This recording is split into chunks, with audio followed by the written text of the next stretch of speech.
developed the Common Core State Standards? The development of the Common Core State Standards was a combined effort of the National Governors Association Center for Best Practices and Council of Chief State School Officers. There were 2 public comment periods during the development of the Common Core State Standards, and during this time, nearly 10,000 comments were received from the public on threads for the state standards. What were the guiding considerations when the Common Core State Standards were being developed? Fewer, clearer, higher. Fewer standards means they can be taught to a higher level, and clearer written standards translate to classroom application more easily. Evidence. Each standard is supported by documentation showing why it was included in the Common Core State Standards. Internationally benchmarked. The standards have been compared to those standards used in academically high-performing countries.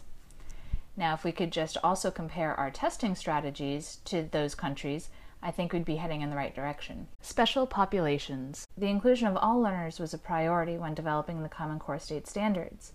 This includes special ed, gifted and talented, English as a second language, as well as all range of socioeconomic statuses. Assessment. The Common Core State Standards were written keeping in mind that they would be the basis for high-quality assessments. Standards and curriculum.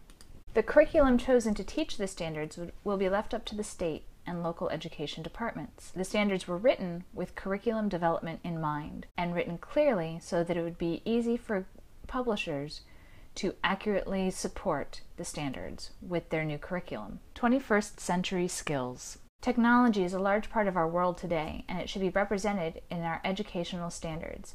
All students graduating from high school now should have basic computer skills and understanding of how technology impacts our world. Were states coerced into adopting the standards as written? The simple answer to this is no. States were allowed to decline to adopt Common Core State Standards or adopt them with state additions. However, states who didn't adopt the Common Core State Standards are held to the No Child Left Behind mandate. States who do adopt the Common Core State Standards can receive a No Child Left Behind waiver and can be excused from many of the requirements of No Child Left Behind. Adopting Common Core State Standards is also a part of qualifying for getting money from the Race to the Top initiative. Is CCSS also a curriculum? Again, the simple answer is no.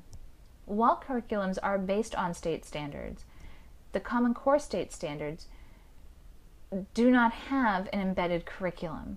That means that within the standards, it does not tell educators how to teach them. All the major publishers are now creating CCSS-aligned materials, and states have a range of options from which to choose, or they can create their own curriculum based on the standards. Does CCSS mean more testing?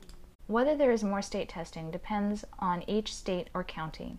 The tests given throughout the school year will be altered to align with Common Core State Standards, but there won't necessarily be more of them. For certain grades, there will still be the end-of-year testing that was instituted under No Child Left Behind over a decade ago. There will not be more of these high-stakes tests. The high-stakes test at the end of the year will simply be aligned to Common Core State Standards that the students have been learning from throughout the year. Well, thanks for joining me for Fascinating Fact Friday. I'll see you tomorrow for Sock Puppet Saturday. Bye!